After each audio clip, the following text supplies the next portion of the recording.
Today's session is entitled District Heating and Cooling Solutions for Small Communities.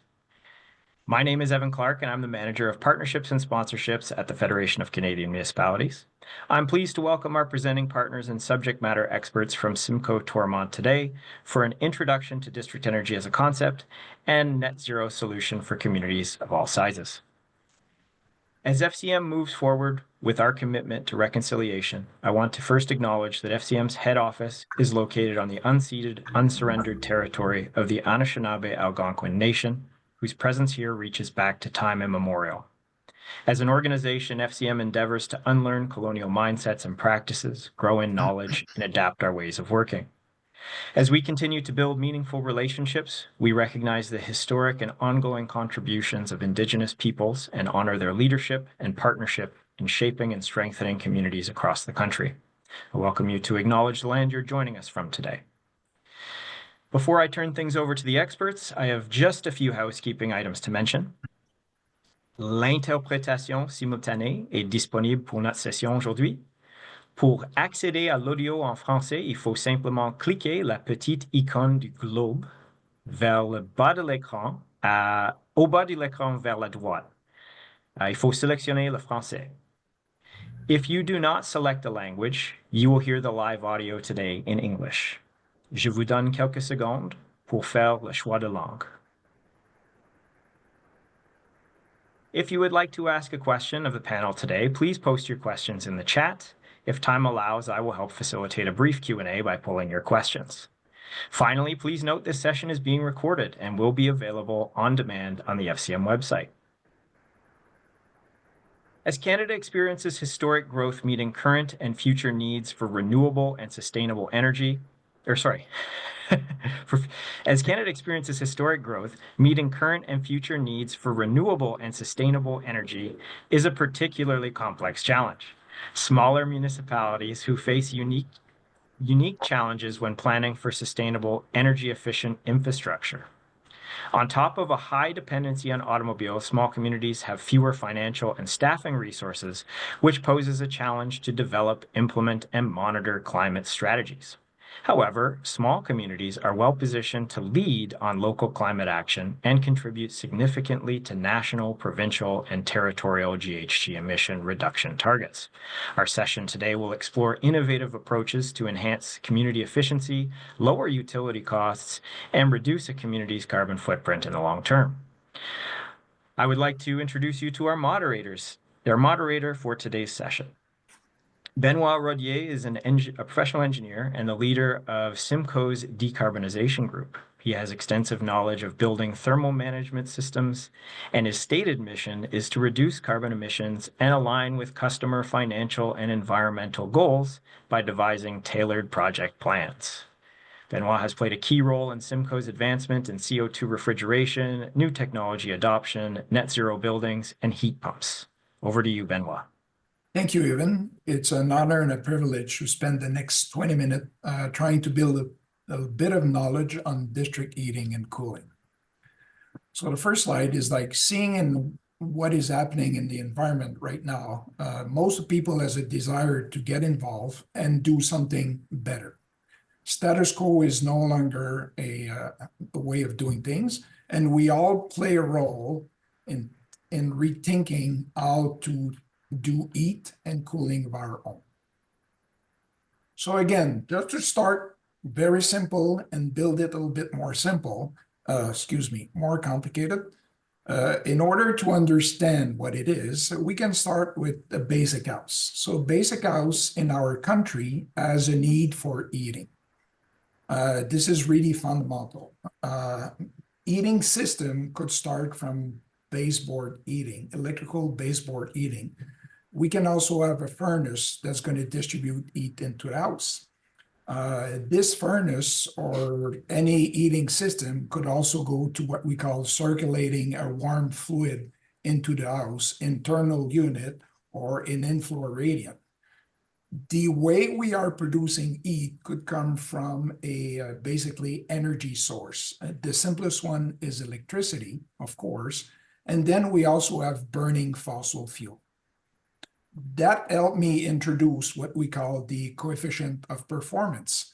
Electricity is nearly 100%, meaning 1 kilowatt of electricity is going to produce 1 kilowatt of heat. And when we are burning fossil fuel, we always have a loss in combustion. So we're talking about efficiency lower than 100%, anywhere from 80 to 100%.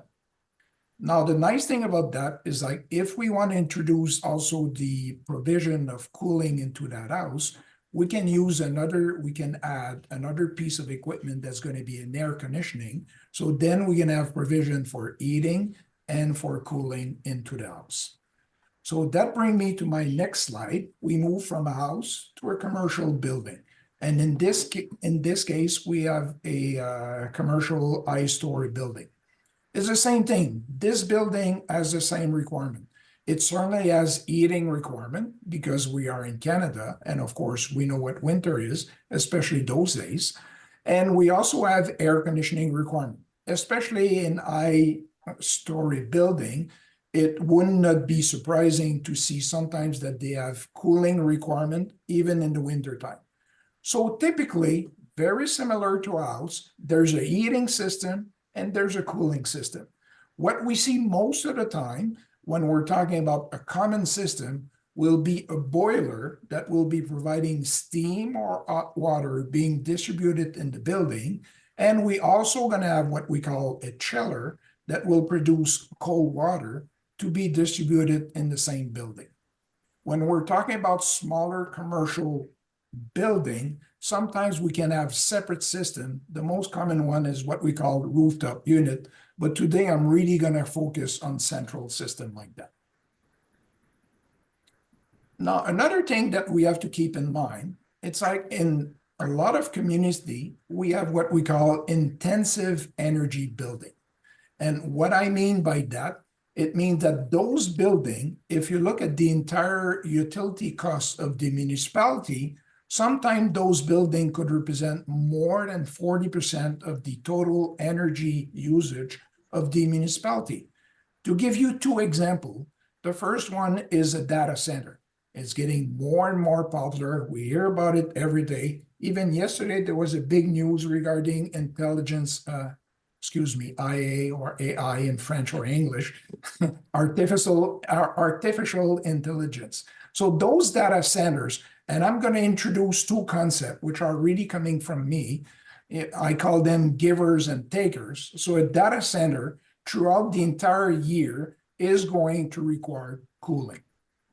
Another energy intensive building will be an ice rink. An ice rink is actually somebody that needs cooling almost throughout the entire season. So we have to keep that in mind. Because of those usage, I'm going to call those buildings givers. Now we switch to the other slide. We introduced the concept of collective versus individual. One of the best example will be production of electricity as an example. So community really benefit from having a system that provide electricity to the entire community compared to individual. What I mean by individual, let's think that every house will have their own electricity generator burning fossil fuel that you need to maintain, you need to repair, you need to replace, you need to operate. Isn't it way more simpler just to have like an electrical outlet and then you can plug directly your equipment into that electrical outlet? Now let's move to the other one. Keeping that in mind, collective versus individual, now we introduce the concept of district heating and cooling. So what is it? It's basically a central plant that will provide heating for a group of building. So that group of building, it's really completely irrelevant what type of building we're talking about. It doesn't really make any difference between industrial building, commercial building, institutional or residential building. Now keep one thing in mind. This system, the central plant, is actually providing, initially it's providing heating to all those buildings, and providing heating of those buildings there's always the thinking about efficiency of that central plant. If we are burning fossil fuel, we're going to have a coefficient of performance, or we're going to have an efficiency that's going to be less than 100%. The other thing which is interesting, we can also introduce within the same concept provision or supply of a cold water or a cold fluid loop that will also provide air conditioning for all those buildings. Now, keep one thing in mind. In order to deserve those buildings, we actually need a set of pipe, which you're seeing on the slide here, which is a set of pipe providing hot, and also another set of pipe providing cooling to those buildings. A lot of systems are only providing heating. Some other places, they're only providing cooling. And a lot of places are providing both services.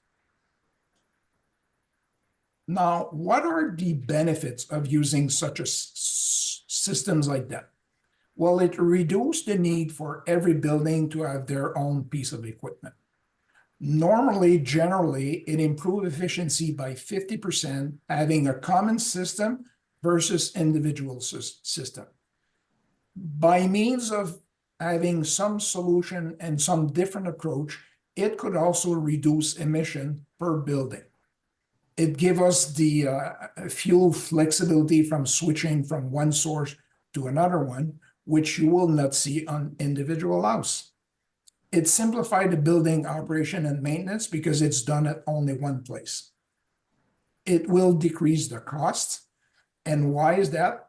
You buy a system of a certain capacity, you make that system 10 times the capacity, the price of that system is not going to go up by 10 times.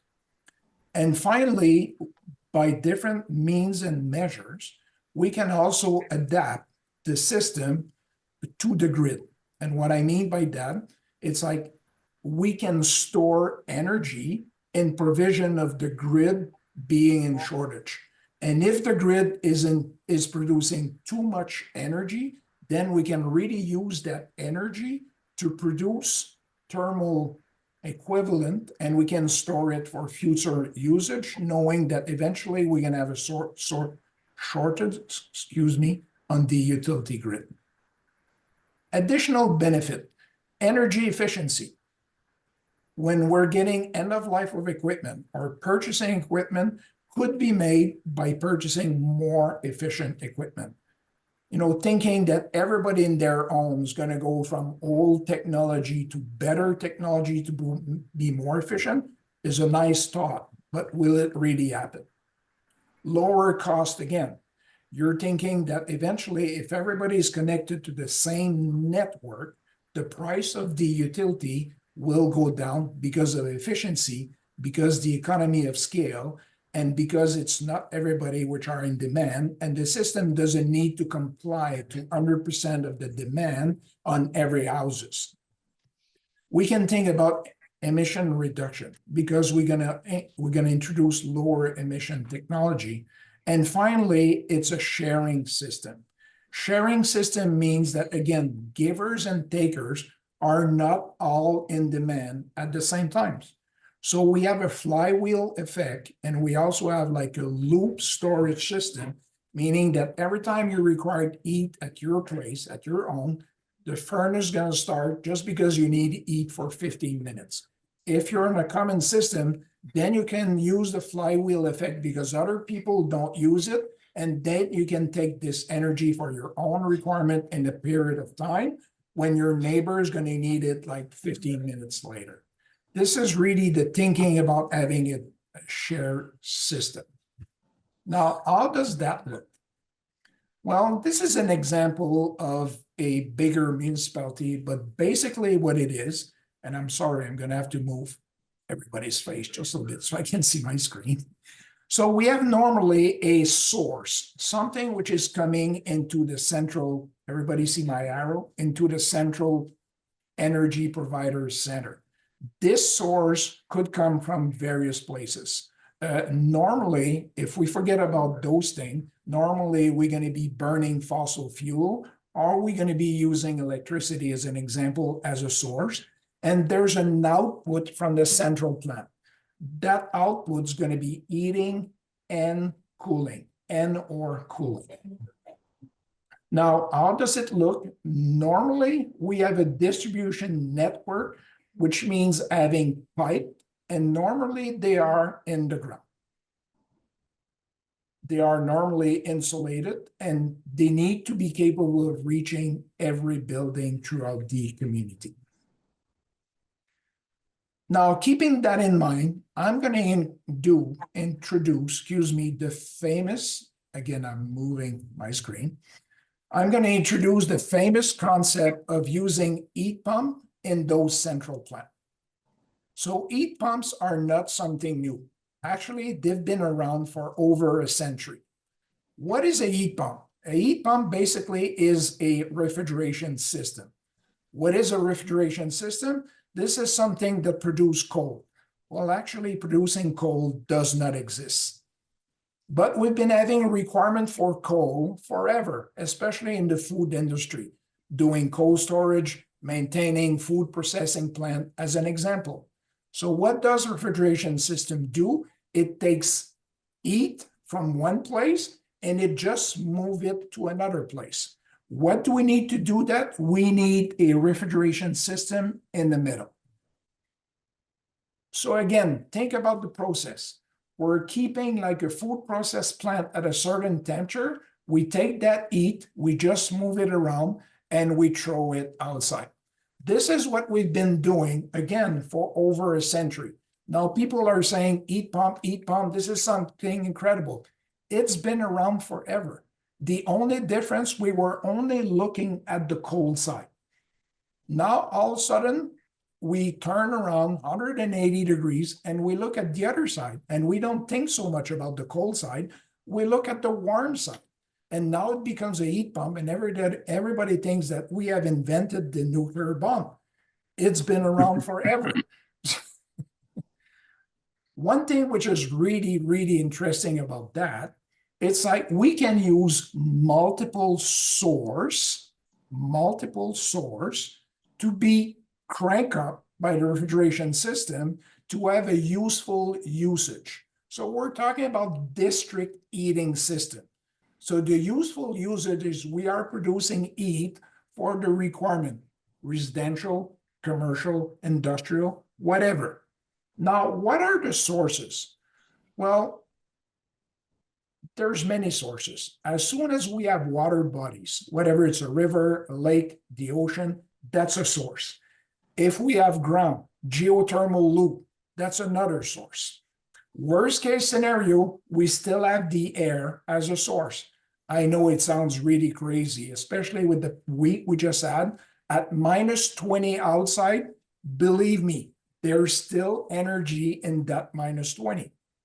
The only thing we need to do is we take that source, warmer the source is, less work we have to do to bring it to useful heat. Now, the best scenario is when we do need to do cooling, we do have to pay for cooling. When we do this, and again, I'm going to bring back my data center, I'm going to bring back my food processor, my cold storage, or my rink. I have to pay to do cooling. It's already part of my equation. I pay for that heat to be removed. Everybody so far has been paying to remove heat, and they just throw it outside. All of a sudden, instead of throwing it outside, let's bring it back into the pipe and let's give it to the community. So I call that heat free. When there's no more free source, then we need to freeze the ground, or we need to freeze the ocean, or we need to freeze the air. So then it's a source, and at some point we have to pay to cool it down, but it really worth it to do that because the energy required to go from a source and to crank it up to useful heat temperature, it still costs us way less money than using electricity, or it's going to cost way less energy than burning fossil fuel. And bringing back the coefficient of performance, this is why we hear that when we use a refrigeration system to do that, we end up having 4 times the heat compared to what we're paying in terms of electricity. This is why the concept is so important. Now it brings me to the various district heating, cooling, and system. So the first one is the 4th generation. I say the first one, but because it's the 4th one, it's not the first one. But over the century, they moved from number 1 up to number 4. What does it mean, number 4? Well, basically, they moved from wood, coal, and stuff like that. And now most of them are using natural gas or electricity to produce warm water or steam into the pipe, distributing it to the buildings. They can also have water chiller that will distribute cold water to the same building. The 4th generation specifics, we are using high temperature, steam or hot water. So far, commercial equipment were only capable of providing warmer temperature. So the 4th generation district heating is water temperature anywhere from 80 to 100 degrees C. Commercial equipment could only supply 50 to 70 C. So if somebody has a 4th generation system and they want to move to heat pump, they need to convert the entire network and all the building to use lower water temperature.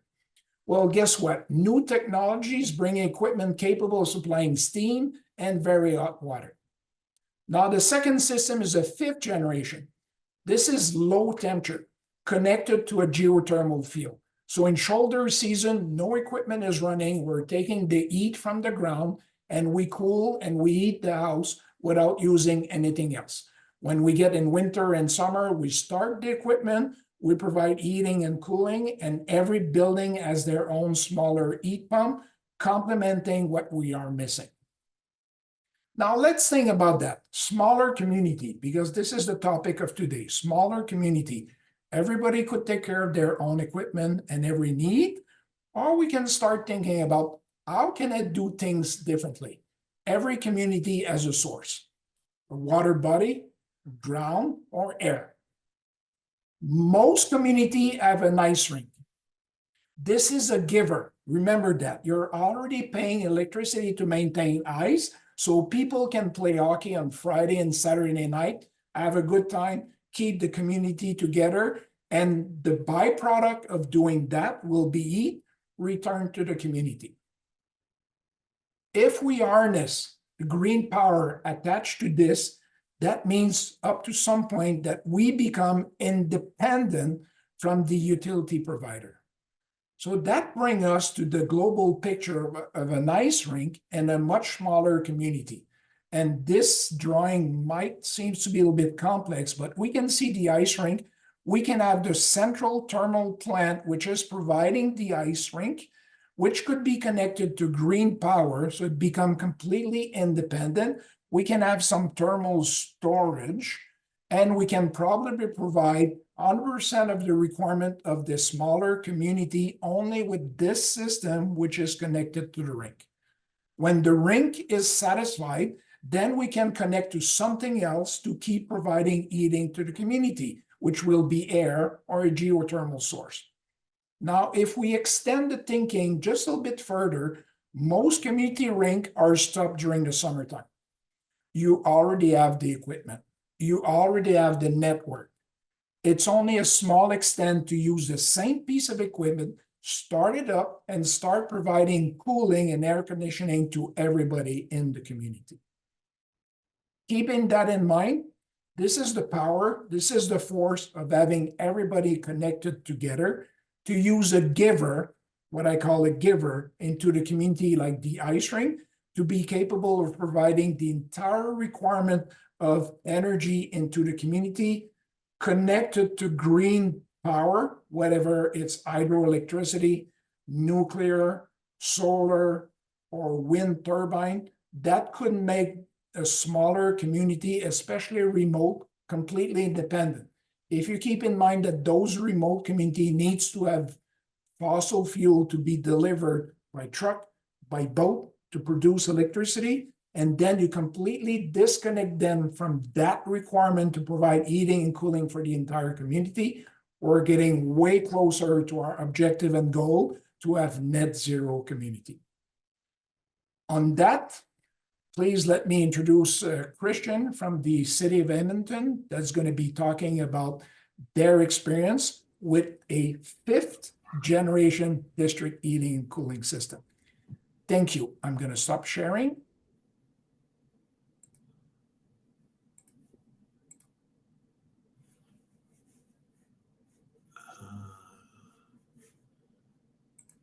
Yes, thank you, Benoit. Can everybody see my slides?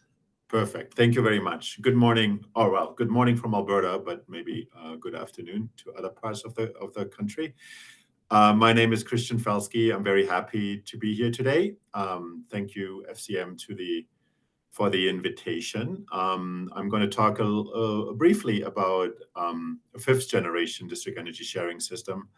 Benoit already kind of like introduced, which is in operation now for 5 years in the community in Edmonton, the Blatchford District Energy Sharing System. So I lead the team responsible for creating and operating this district energy system, which is operated as a municipal utility with the city of Edmonton and provides environmentally friendly heating, cooling, and domestic hot water services to home and buildings in Blatchford. And I understand this seminar is for a smaller community. Just want to point out that Blatchford, which you'll see in the next slide here on the right conceptually, is a community center of Edmonton for about 30,000 people, which was the original municipal airport in Edmonton. For those of you who know the city or have been around the city, this municipal airport site is currently developed into one of the most sustainable communities in the province, or probably in the country. So it's important to note that Edmonton City Council set the ambitious vision for the Blatchford community, which used to be home of the former municipal airport, as I just mentioned. To summarize, the vision was built for a community of 30,000 people, designed around sustainable living and renewable energy. So as part of the city, I'm leading the Blatchford Renewable Energy Utility, and what we've built here over the last, or what we've operated and what we've built here over the last seven years is a district energy sharing system. We call it short DESS, to provide all the homes in Blatchford, the residential and some of the commercial buildings in Blatchford, rich renewable energy services. So some of the benefits Benoit already alluded to, we also see in our system. The benefit of energy sharing. Excess heat energy can be removed from one building and put back into the system to be used in another. That's especially fruitful or impactful in shoulder seasons, where we're basing ambient temperature and heat pumps, providing energy to the system, so that in some parts of the year we don't actually have to introduce energy in the system. Renewable energy sources are also something Benoit touched. We've built a large geo-exchange bore field in the center of the community under the two storm ponds you see, and we're currently advancing work on a sewer heat project. Where we utilize the heat and only the heat of this combined sewer system, which runs under the community, and put it into the pipe network for the community. There's with the system, there's a reduced impact on the electricity grid in general. Like, what we're providing is energy year-round temperature between 10 and 20 degrees C. And so that means that when homes need to adjust their temperature above or below that with their heat pump systems in their homes, they can do this very energy efficiently. And that was probably the key consideration to do that, and also protect impact on the electricity grid as a whole. I already mentioned we're including the geo-exchange and the sewer system as a renewable energy sources, a borehole field beneath the stormwater pond, and we're advancing the work of the design of a sewer heat projects in the community. The system we're building is modular and flexible, It's being constructed as the community in stages. So we need to match, the utility needs to match the progress of the development. And so we're building, increasing capacity in the system, increasing piping network as the development grows. So there are energy efficiency gains in a Blatchford home. So living in a high-performance green building means heating and cooling efficiency is even more optimized, including less chance of a thermal energy escaping through outside walls compared to a typical community. And we really see this in the city of Edmonton as a sort of like a valuable proof of concept and learning opportunity for other developments in the city, but also beyond. Like Blatchford system is part of our overall district energy strategy in the city, a strategy that actually helped to inspire some of the new community energy grants that was launched by FCM just recently. So we're very proud of that, and we're working very hard, kind of like every day to advance the system and have others learn from the system. So where are we right now? In terms of the community, we have over 40% of the total site developed. You see a few pictures here, bottom left, actually a nice picture of the first central energy center in the community. You see Edmonton's downtown behind it, so very close to central community, as I mentioned before. As I said, over 40% of the site's developed or is under construction. We are designing site-specific solutions that address energy usage, other water management, transportation, and density as well. A townhome in Blatchford is a very energy-efficient townhome. Is roughly equivalent right now to a Tier 5 level of energy performance in accordance to the national building codes. As of today, the utility has been in operation for 5 years, and we have actually since yesterday 115 buildings connected to the system. Utility has been successfully delivering reliable energy, heating and cooling in Edmonton, where it gets very cold, but also very, very hot in the summer for over 5 years now. So the system is working. People are very proud of the system who live in the community, and they see this as a clear benefit of moving there. I already mentioned we're a municipal-owned utility. That means that our city council acts as the regulator of the utility. So all our rates, all our costs, all of our plans are approved by our city council, and that's a ability given to the city of Edmonton through the Municipal Government Act. So I think that's important to mention as well. We won several awards over the years, including Best New Community, and the District Energy Sharing System has won numerous national and international awards, which we're, like I said, very proud of.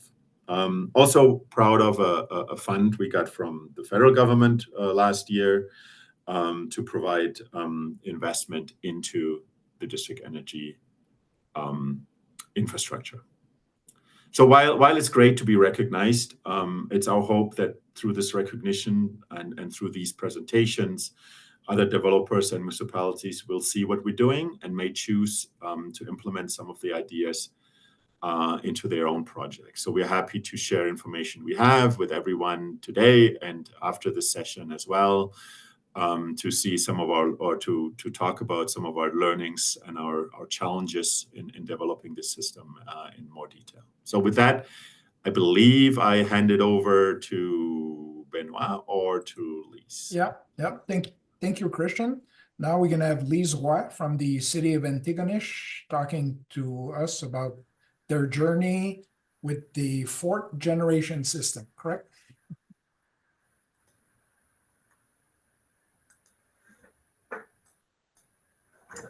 Thank you so much, Benoit. I'm really happy to be here and to share our experience with district energy in the town of Antigonish. So my name is Lise Roy. I'm Strategic Initiative Coordinator with the town of Antigonish. And we have just are completing a feasibility study funded through FCM for a district energy system with Cinebex as the anchor client. So I'm assuming everyone can see my slides here. So the town of Antigonish has a population of about 5,000. That doubles when the students arrive in the fall. Cinebex is an older campus here, and as you can see in the picture, the central heating plant, which distributes high temperature steam through the campus, was built approximately 100 years ago. So at that time, it was actually on the outskirts of the campus, but now after development, it actually sits right in the middle. So it's not a very nice thing to have the smokestacks coming out lower than the buildings surrounding it. So back in 2020, the town of Antigonish pledged to become the first net zero community in Canada. And with that, we conducted a carbon inventory and quickly identified the central heating plant as the single biggest emitter. It emits over 11,000 tons of CO2 equivalents per year, which is approximately 10% of our total emissions. So as I mentioned, it's an aging system, 100 plus years old, using inefficient high temperature steam. So it currently has 3 oil-fired boilers that are burning bunker C oil, which, as everyone is aware, is a very nice fuel. So the future vision for the community district energy system is to use an integrated distributed energy resources, also look at waste heat capture and geothermal exchange, and also leveraging heat pump technology. So the results of, well, sorry, I'll back up a second to our study goals. So what we were looking to do was develop an innovative concept design and a financial and environmental comparisons, risk assessments, and a levelized cost of energy. Also evaluating the air and geothermal heat pumps, wastewater recovery, electric boilers, and thermal storage. So the preferred scenario for the system was a hybrid of water source heat pump technology, geothermal energy, and electric resistance boilers with thermal energy storage. And also convert to low temperature hot water. So that alone, from my understanding, can reduce just converting from steam to hot water, approximately 15% reduction in GHG emissions alone. So, high capital cost for sure at the upfront, but this hybrid approach actually has the best net present value over a 25-year period. So also to the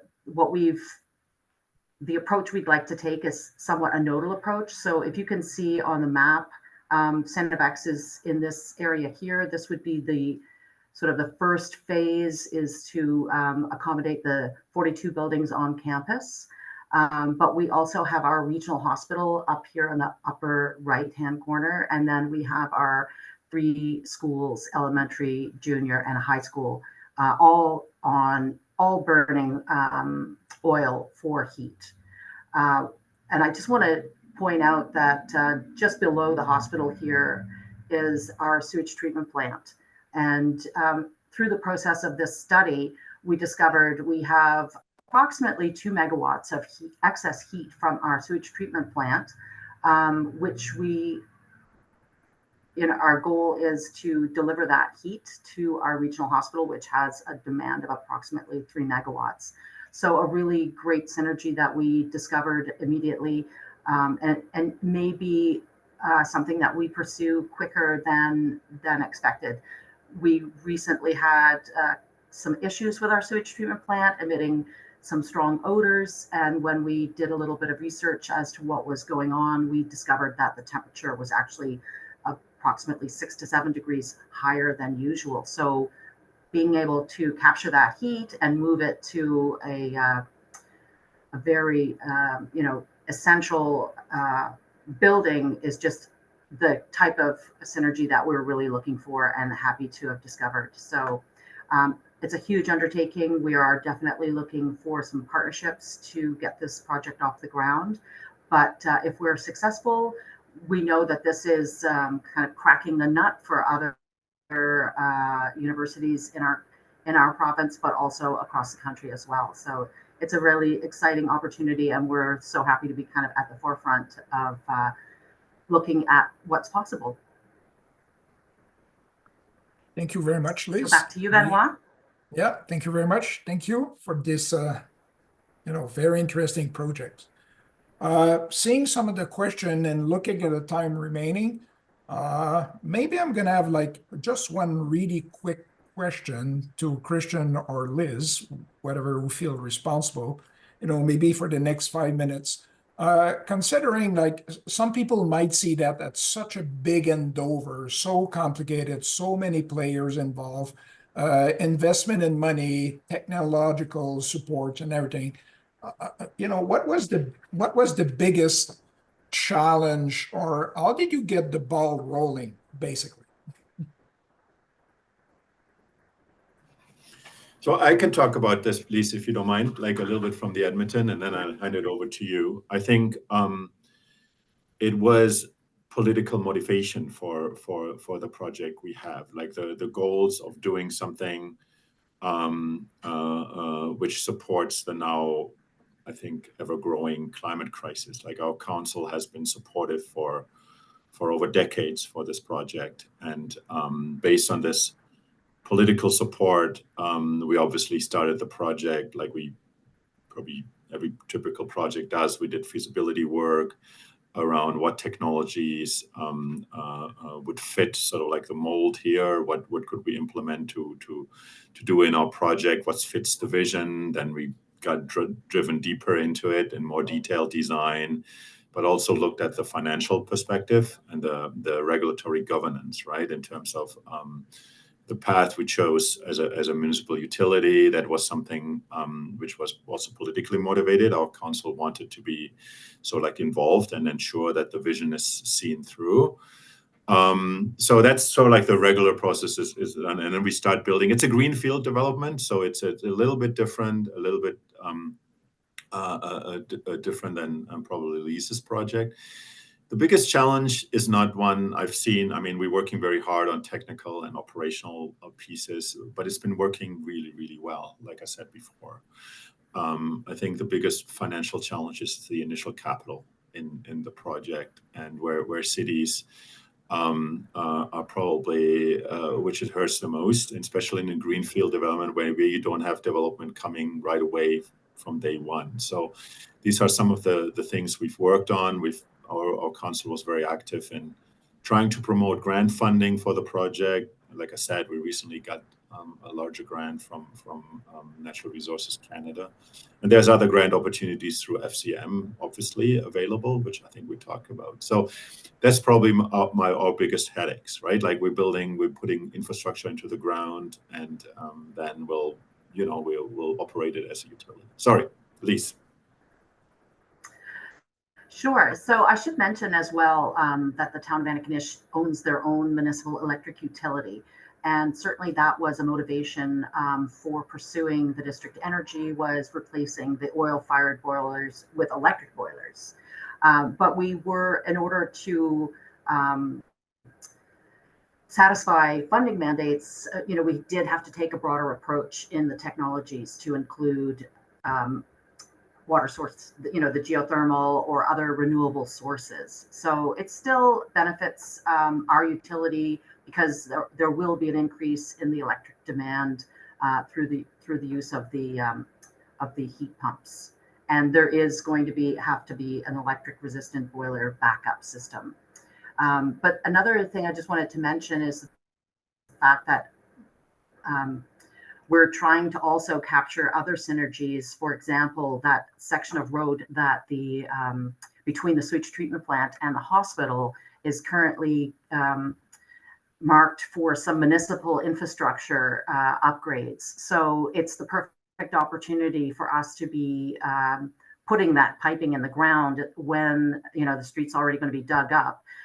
It's also really associated with our active transportation network. So there's a whole bunch of things that are going on at the same time with our municipal infrastructure that really benefits a system like this. So it is, because it is such a huge undertaking, and but at the same time, you know, with a 100-year-old campus, a lot of the infrastructure that is in the ground now does need to be replaced. So it just makes sense to use the optimized technologies available to replace the system.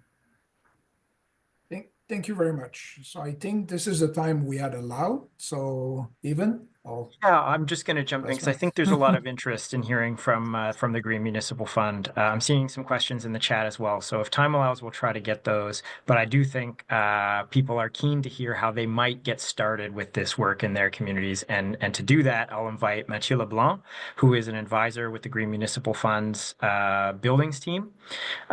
He's joining us to share some of the options and opportunities available through the Green Municipal Fund to help municipalities fund district energy capital projects, studies, and retrofits. Over to you, Mathieu. Thank you. Merci, Evan. Can you see my screen? Yep. Excellent. Okay, so thank you. So again, my name is Mathieu. I'm a member of the Programs Outreach Department here at the Green Municipal Fund. And as outreach advisor, my role is to inform clients of potential funding opportunities and work collaboratively with clients on those applications. Today, my main goal will be to have a broad conversation about the Green Municipal Fund, what's possible with respect to your projects, and share potential financial support available through GMF, no matter where you are within your projects. By the end of my talk, you should have a better idea of what is the Green Municipal Fund, examples of what type of initiatives we offer, and how GMF can help.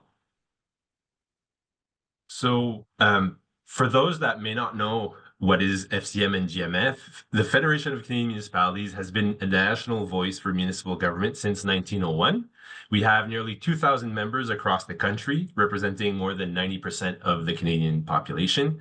FCM advocates to the federal government on behalf of municipalities and also delivers programming to help municipalities tackle local challenges.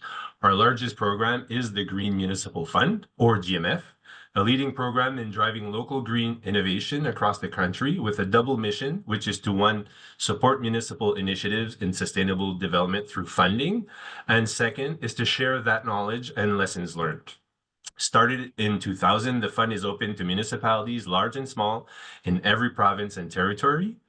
The GMF is a $2.4 billion program funded by the Government of Canada and administered by the FCM to support municipal efforts in improving air, water, soil quality, and more.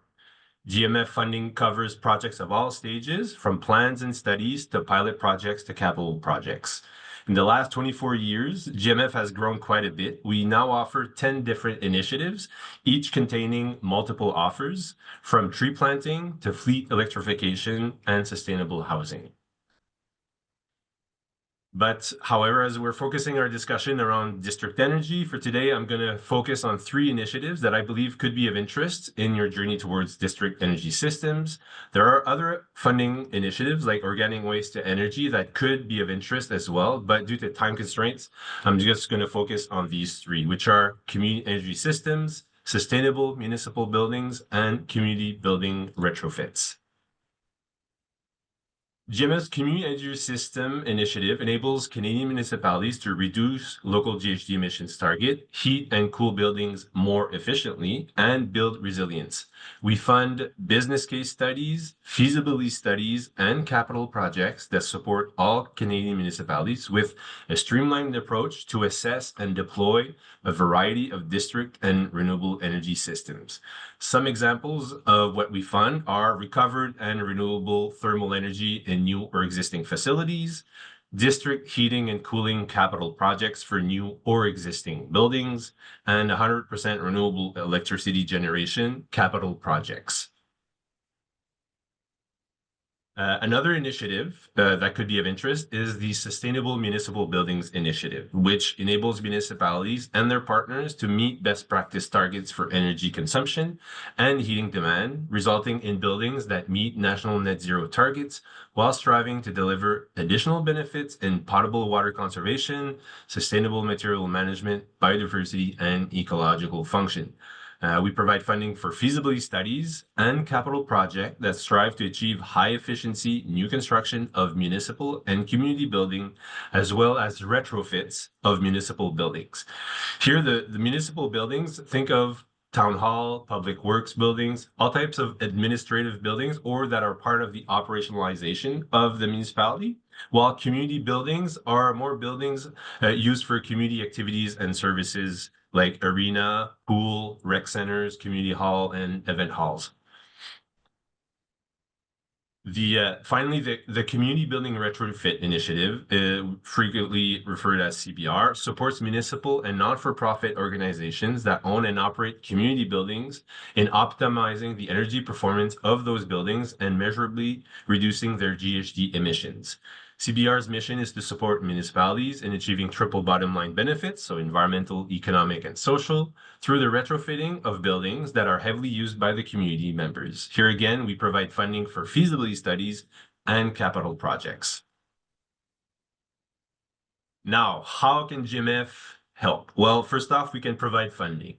A funding opportunity here that I would like to highlight is what we call the Accelerating Community Energy System. These studies are intended to lay the groundwork for more focused work on community energy systems initiative, such as developing a business case, conducting a feasibility study, or implementing a capital project. But wherever you are within your project stage, from business case all the way through capital projects, GMF has some funding available for your municipality.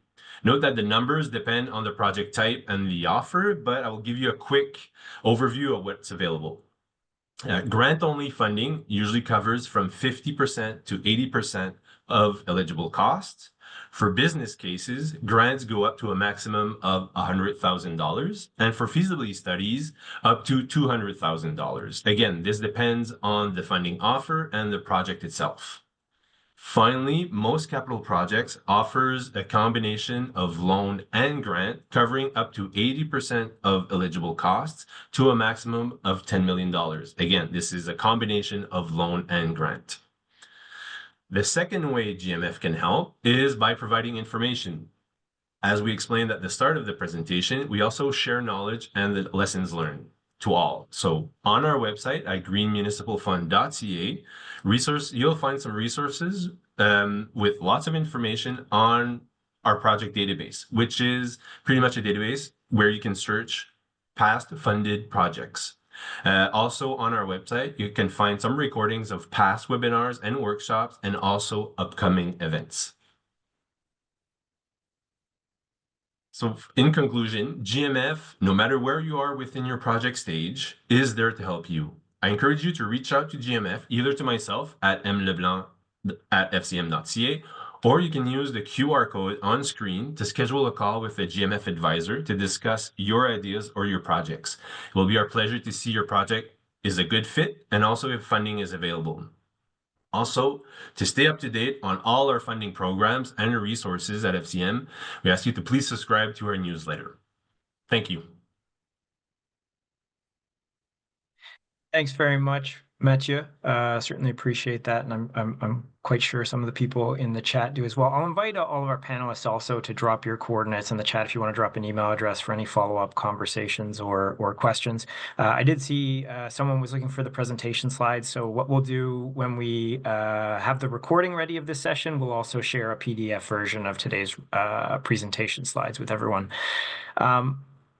If I could, I might just pull a question from the chat that maybe Benoit or members of the panel could answer. Someone was talking about or gave an example of a giver being a data center. Let's say someone is building a data center in your community.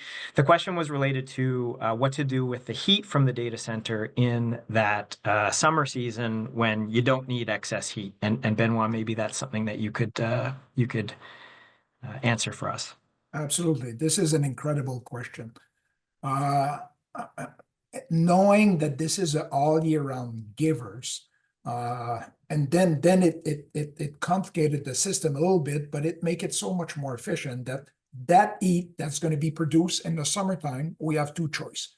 We can throw it outside and it's going to create a heat island or just going to be pure waste, or we can use thermal storage. Thermal storage could have many forms. It could be like just a big water tank, and up to some point, water tank is going to be at a certain temperature and that's it. Or it could be a geothermal field that we will replenish the geothermal field. What I mean by that is during the winter time, we go get the heat from the geothermal field to provide heat to the community. But when we're doing that, we're actually freezing the ground. So in the summertime, the data center could regenerate the geothermal field by bringing back the temperature of that ground to a much higher temperature that's going to benefit in the efficiency.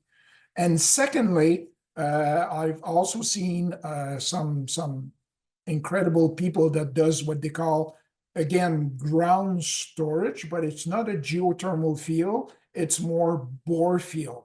So depending on when the system is running or not running, they're building cold storage and warm storage, and then they use it throughout the season, depending on the requirement. So data center is actually incredible to replenish what we're going to be using during the winter season.